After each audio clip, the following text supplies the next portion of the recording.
Tarzan car की कहानी।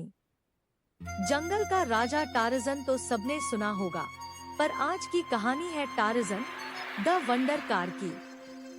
यह कहानी है एक ऐसी कार की जो सिर्फ लोहे और मशीन का ढेर नहीं थी, बल्कि उसमें एक पिता का प्यार, एक बेटे का सपना और इंसाफ की ताकत छिपी थी। कहानी शुरू होती है राज के पिता देवन चौधरी से। देवन एक ईमानदार और प्रतिभाशाली कार डिजाइनर थे। उन्होंने अपनी जिंदगी की सबसे अनोखी कार बनाई थी, एक ऐसी कार जो किसी भी सड़क पर उड़ान भर सकती थी। लेकिन कुछ लालची बिजनेसमैन, जिनमें रतन, महेश, इंस्पेक्टर खुराना और उनके साथी शामिल थे, ने देवन की यह खोज छीन ली।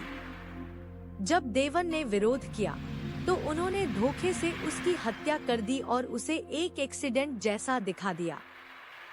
देवन का बेटा राज चौधरी इस हादसे से टूट गया। उसे अपने पिता की मौत पर भरोसा नहीं हुआ। कई साल बीत गए, लेकिन राज ने अपने पिता का सपना पूरा करने की ठान ली। उसने उसी पुरानी कार को जो उसके पिता ने बनाई थी, फिर से बनाना शुरू किया। दिन रात मेहनत करके उसने उस कार में नई जान डाल दी।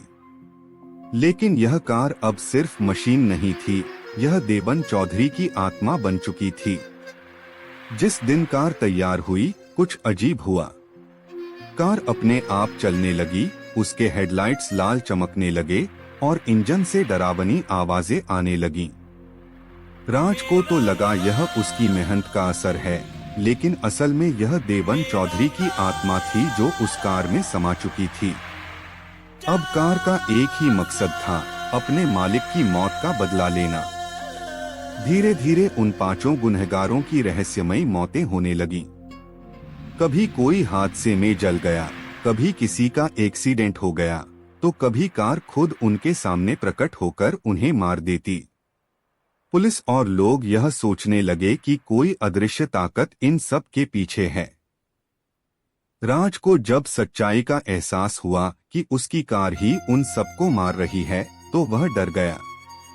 लेकिन जब उसने अपने पिता की मौत की सच्चाई जानी, तो उसे समझ आया कि यह बदला अन्याय के खिलाफ न्याय है। एक दिन पुलिस ने राज पर शक किया और उसे गिरफ्तार कर लिया। लेकिन उसी रात टार्ज़न कार पुलिस स्टेशन में घुस गई और सबको डरा दिया। वह राज को वहां से निकाल कर ले गई। अब सबको यकीन हो गया कि यह कोई साधारण कार नहीं, बल्कि किसी आत्मा का रूप है। अंत में जब आखिरी गुनहगार रतन अपने पापों से भागने की कोशिश करता है, टार्ज़न कार उसके सामने आकर रुक जाती है। देवन चौधरी की आत्मा उसके सामने प्रकट होती है और कहती है, तुमने मेरी ईमानदारी को कुचला था, अब यही कार तुम्हारा अंत करेगी। रतन कार में फंस जाता है और हादसे में उसकी मौत हो जाती है। इसके बाद देवन की आत्मा शांति पा लेती है। कार शांत होकर रुक जाती है और राज की आंखों में आंसू होते हैं, लेकिन साथ ही गर्व भी कि उसके पिता का सपना अब हमेशा जिंदा रहेगा। टार्ज़न कार अब किसी को नुकसान नहीं पहुंचाती।